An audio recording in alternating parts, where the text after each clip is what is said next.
Hello and welcome everybody to another episode of Books and Bytes. Oh, Today we're diving into yeah. Edith Penrose, The Theory of the Growth of the Firm. Okay. It's a book that's considered a classic in Yeah. business circles, Mm-hmm. but often flies under the radar in Yeah, mainstream economics. that's right. And what's even more remarkable is that Penrose wrote this back in 1959. Oh, wow. Yet her ideas about how companies grow and evolve feel incredibly relevant even today. Okay, so before we get into the nuts and bolts, Yeah, can you give our listener a quick overview of the book's main themes? sure. What are the big ideas that Penrose is grappling with?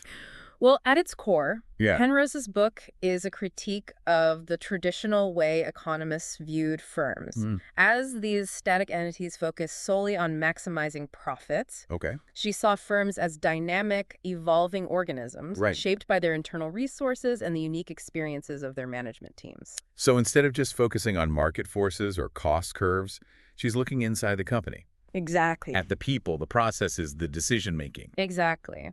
And one of her most compelling arguments is that a firm's growth isn't just limited by market demand, Okay. but also by its own internal capacity to manage that growth. She Hmm. calls this managerial capacity, Right. and it's a recurring theme throughout the book. So even if a company has tons of money and a killer product, they can't just grow exponentially overnight. Right. Penrose would say that throwing money or people at a problem doesn't automatically solve it. Mm. You need the managerial experience, the Yeah. know-how, Right. the ability to integrate new people and transfer knowledge effectively. Now, that's something that a lot of startups probably learn the hard way. Uh, Can't just hire a bunch of brilliant minds and expect them to magically gel as a team. exactly. And this limited managerial capacity, according to Penrose, is also what leads to another interesting phenomenon, Well, what she calls unused productive services. wait, hold on. Unused productive services. You're telling me that having underutilized resources is actually a good thing. Yeah. Wouldn't that be considered inefficient? It's not about being inefficient, but rather about the natural evolution of a firm as it specializes. Okay. As companies grow, they build up certain strengths and expertise, Right. but those strengths might not be fully tapped in their current operations. Okay, so maybe unused isn't quite the right word. Mm-hmm. It's more like potential resources and skills that haven't been fully exploited yet. That's a great way to put it. Okay. And Penrose argues that these pockets of potential become the seeds of diversification. Interesting. They can push companies into new and unexpected directions. Uh-huh. Yeah. So it's not just market demand that drives diversification, but also a company's own internal dynamics, Precisely. its own strengths and weaknesses. And that leads to another key idea that Penrose introduces, Okay. economies of growth. Okay. It's her way of challenging the traditional focus on economies of size. Okay. Remind our listener what that distinction is all about. What's the difference between economies of size and economies of growth? Traditional economics often assumes that bigger firms are inherently more efficient Right? because they can spread fixed costs over a larger output. They call this economies of size. Right. But Penrose argues that this view is too static.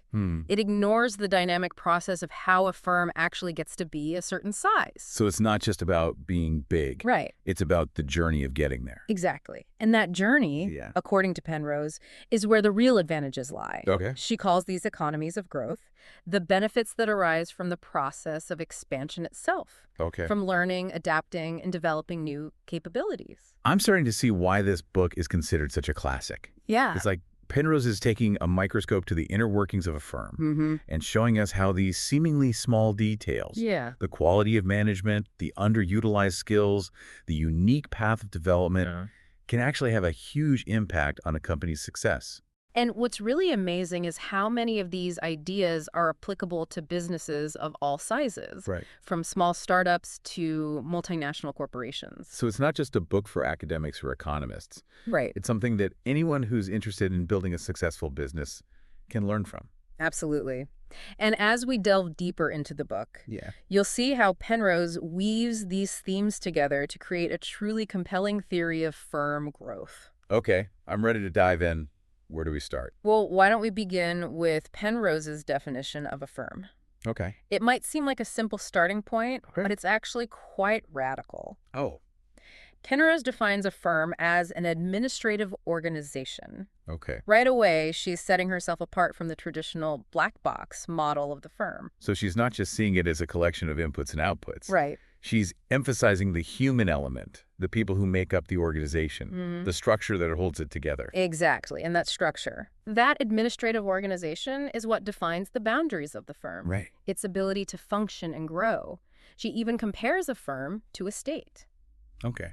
I'm intrigued. How does that analogy work?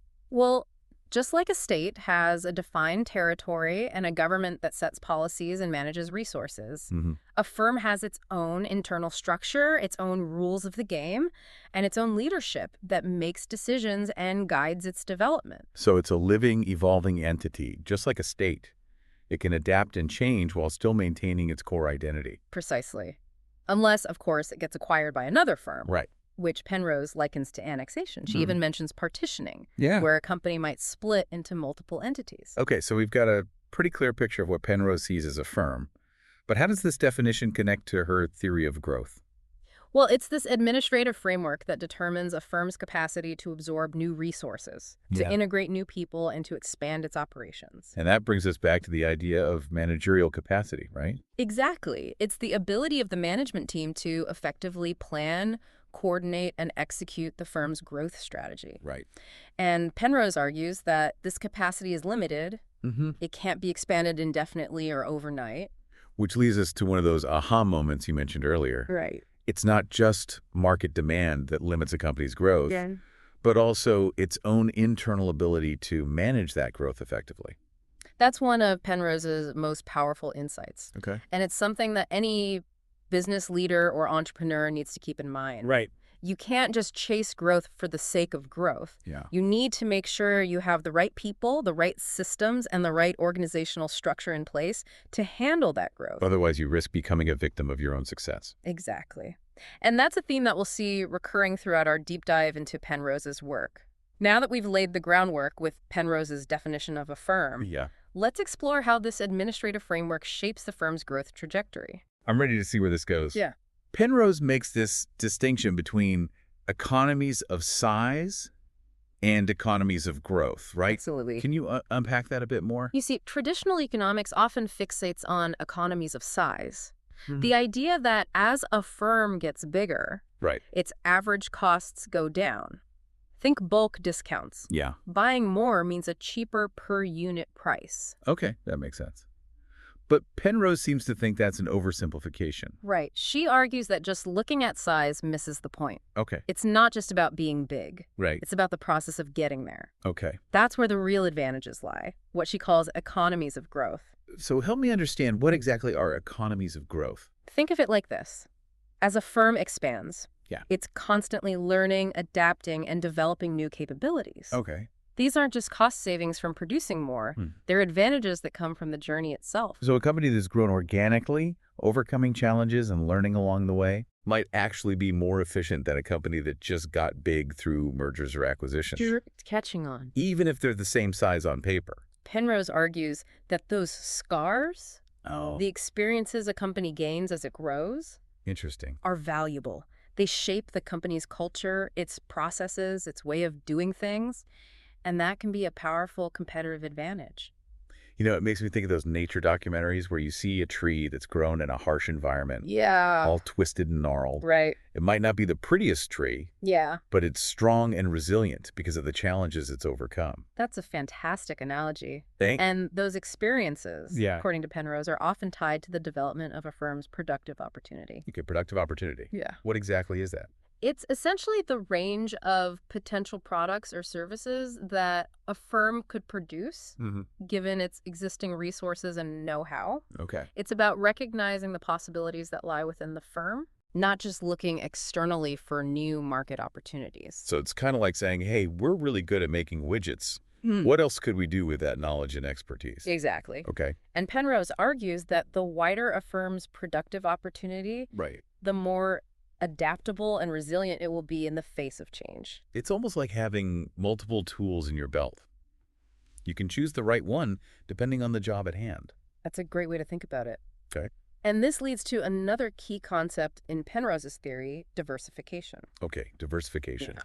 This was where things start to get really interesting, right? Hmm. Because a lot of companies talk about diversifying their products or markets. Yeah. But what does Penrose have to say about it? Well, she sees diversification as a natural outcome of a firm's growth process. Okay. Remember those unused productive services we talked about earlier? Those pockets of potential, Yeah, those skills and resources that aren't being fully utilized. exactly. Penrose argues that these often become the seeds of diversification. Companies start looking for ways to leverage those strengths in new areas, Right. even if those areas seem unrelated to their core business. Can you give our listener an example of what that might look like in practice? Sure. Imagine a company that specializes in high-performance computing. Okay. They've built up a team of brilliant engineers who are experts in chip design and software development. Mm-hmm. But as they grow, they find that they have some excess capacity in their engineering department. So they're not just twiddling their thumbs, waiting for the next big project to come along. Right. Penrose would say that this excess capacity is an opportunity waiting to be tapped. Right.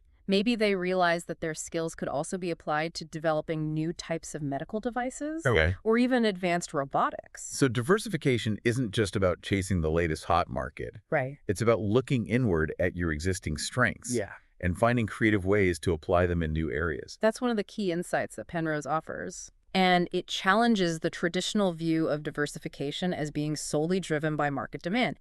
Now that raises an important question.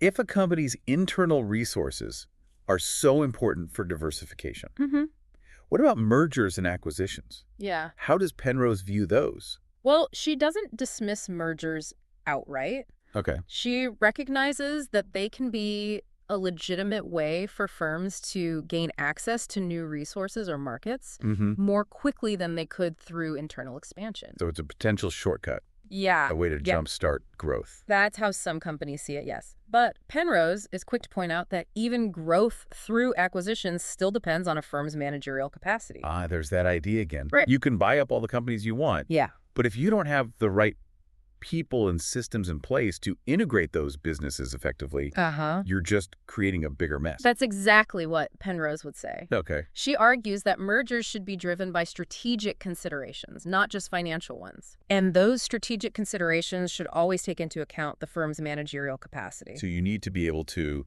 not only manage the acquired business, but also integrate it smoothly into your existing operations, culture, your way of doing things. Exactly. And that's why Penrose is cautious about mergers that are driven by purely financial motives. Okay. Like boosting stock prices or taking advantage of tax loopholes.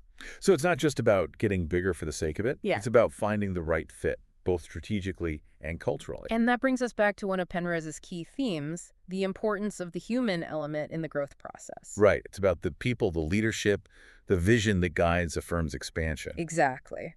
And Penrose emphasizes that successful growth often depends on the judgment and intuition of key individuals within the firm. Okay. The entrepreneurs, the managers who can see the big picture, assess the risks, and make those bold decisions. It's not just about crunching numbers and analyzing spreadsheets. It's about having that sixth sense, that gut feeling about what's going to work, what's going to be the next big thing. And that's why Penrose was skeptical of the idea that there's a single optimal formula for firm growth. She believed that each firm's journey is unique, shaped by its own circumstances and the people who lead it. Now, all of this makes me wonder about the role of small firms in Penrose's theory. Yeah. We've been talking a lot about big companies, diversification, mergers. But what about those scrappy startups and small businesses? Where do they fit in? That's a great question, and it's one that Penrose addresses directly in her book. Remember her concept of interstices? Those little cracks in the pavement where the wildflowers take root. That's the one Penrose argues that smaller firms often thrive in those spaces. Yeah. Those areas where large firms might be less efficient or innovative. So it's not just a zero-sum game where big companies win and small businesses lose. Right. There's room for both to coexist and succeed. Precisely. And Penrose sees this as a healthy and dynamic balance. Okay. Small firms can be more nimble and adaptable, able to fill those niche markets or come up with innovative new products that big companies might miss. And those small firms can eventually grow into big companies, right? Exactly. It's a constant process of evolution and adaptation. Yeah. But Penrose also warns against artificial barriers to entry. Okay. Things like unfair competition, government policies that favor big business, or even just the sheer inertia of large firms. So it's about creating a level playing field where small businesses have a fair shot at success. And Penrose argues that this is essential for promoting innovation, competition, and ultimately a more vibrant and dynamic economy. Now, one of the things that I find so fascinating about Penrose's work is that she was writing in the 1950s, long before the rise of the internet and the digital economy. Yet her ideas about firm growth feel incredibly relevant to the world we live in today. I completely agree. Think about the rapid rise of tech startups, the constant disruption of industries, the way that companies are using data and algorithms to personalize products and services. All of these phenomena are shaped by the same internal dynamics that Penrose was writing about decades ago. So it's not just a historical artifact. It's a framework for understanding the fundamental principles of how businesses grow and evolve, regardless of the specific industry or technology. And I think that's one of the reasons why Penrose's book has become such a classic. It's a timeless work that offers valuable insights for anyone who's interested in the world of business, whether you're an entrepreneur, a manager, an investor, or just a curious observer. Now, there's one aspect of Penrose's theory that we haven't touched on yet. Okay. Vertical integration. Can you explain what she means by that and how it relates to the idea of firm growth? Absolutely. Vertical integration is all about how firms decide to control different stages of the production process. Okay. Think of it as the make or buy decision. Does a company produce its own inputs, or does it purchase them from external suppliers? So, for example, a car manufacturer could choose to make its own engines. Or buy them from a specialized engine supplier. That's a perfect example. Okay. And Penrose offers a really insightful framework for understanding the factors that drive these vertical integration decisions. Okay. I'm all ears. What are some of the key considerations? Well, one of the most important is what she calls the economics of integration. Okay. Basically, the cost and efficiency implications of controlling different stages of the production process. So it's about analyzing whether it's cheaper to do something in-house or outsource it. Exactly. And this analysis often involves weighing the benefits of specialization and scale economies against the costs of coordination and potential inefficiencies that can arise from managing a more complex operation. Sometimes it makes more sense to focus on what you do best and let others handle the rest. Right. That's right. But sometimes bringing those functions in-house can give you greater control over quality, costs, and timing. It really depends on the specific circumstances of the firm and the industry. But isn't there a risk that vertical integration can make a company less flexible? Less able to adapt to changes in the market? That's a valid concern, and Penrose acknowledges it. She points out that vertical integration can create a more complex and rigid organization, which can be a disadvantage in a rapidly changing environment. So it's a trade-off.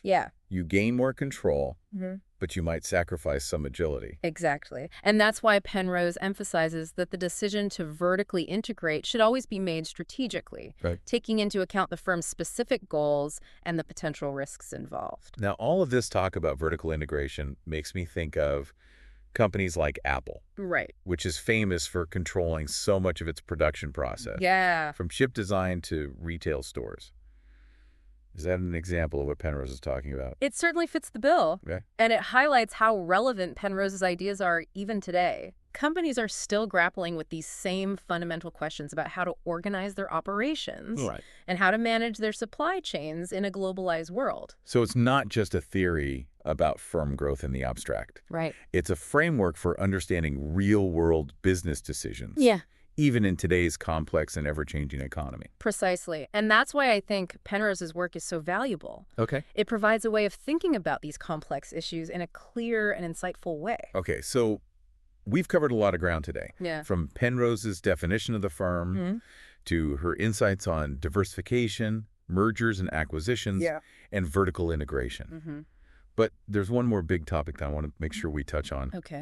Innovation. Ah, yes, innovation. It's one of those buzzwords that gets thrown around a lot in the business world. Right. But what does Penrose have to say about it?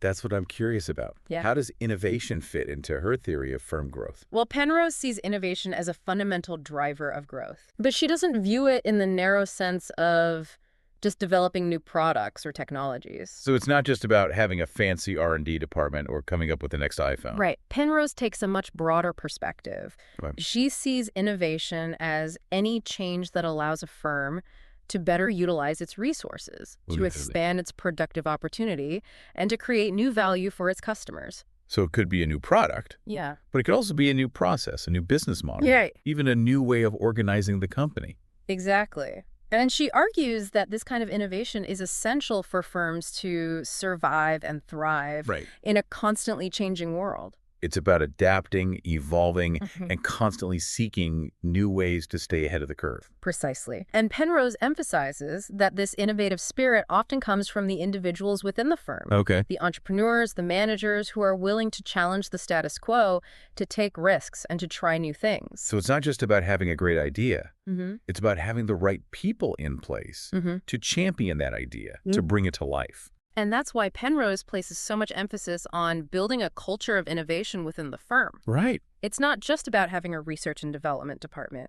It's about empowering employees at all levels to think creatively, to experiment, and to come up with new solutions. So it's a mindset, a way of approaching problems. Yeah. A willingness to embrace change and to see opportunities where others might see obstacles. Exactly. And that's one of the most enduring lessons that Penrose offers. Yeah. That innovation is not just a product of technology. Right. It's a product of human ingenuity and a willingness to challenge the status quo. Now, I know that Penrose was writing in the 1950s. Yeah.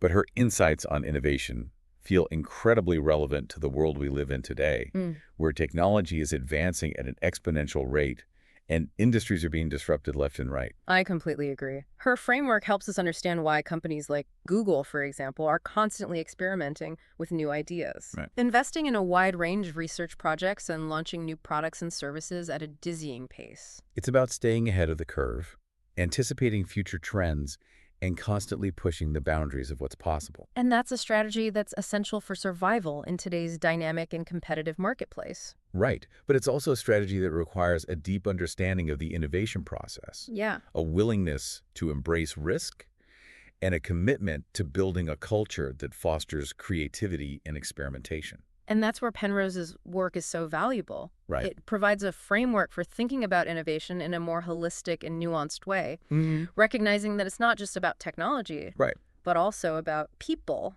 processes, and organizational culture. Now, as we wrap up our deep dive into Penrose's work, there's Yeah. one final question that I want to put to you. What do you think is the most important takeaway from the theory of the growth of the firm? Oh, What's the one big idea that you hope our listener will walk away with? that's a great question. There are so many valuable insights in Penrose's work, but I think if I had to choose one key takeaway, it would be this. Firm growth is not a simple or predictable process. Okay. It's not something that can be easily replicated or reduced to a formula. So it's not just about following a set of rules or best practices. Right. Penrose shows us that firm growth is a complex and dynamic phenomenon shaped by a multitude of factors: internal resources, managerial capabilities, market opportunities, technological change, and even the personalities and experiences of the individuals who lead the firm. So it's not just about economics. Right. It's about human ingenuity, creativity, and a willingness to adapt and evolve. Exactly. And I think that's what makes Penrose's work so compelling. It reminds us that businesses are not just economic units. They're human endeavors, driven by the passions, ambitions, and dreams of the people who create and lead them. And that's a message that resonates deeply even today. In a world that's increasingly complex and unpredictable. Absolutely. I think Penrose's work offers a valuable antidote to the simplistic, formulaic thinking that often dominates the business world. It reminds us that there's no magic bullet for success, no one-size-fits-all solution. It's about understanding the unique circumstances of your firm, leveraging your strengths, adapting to change, and constantly seeking new opportunities for growth and innovation. And it's about recognizing that the human element is at the heart of it all. Well said.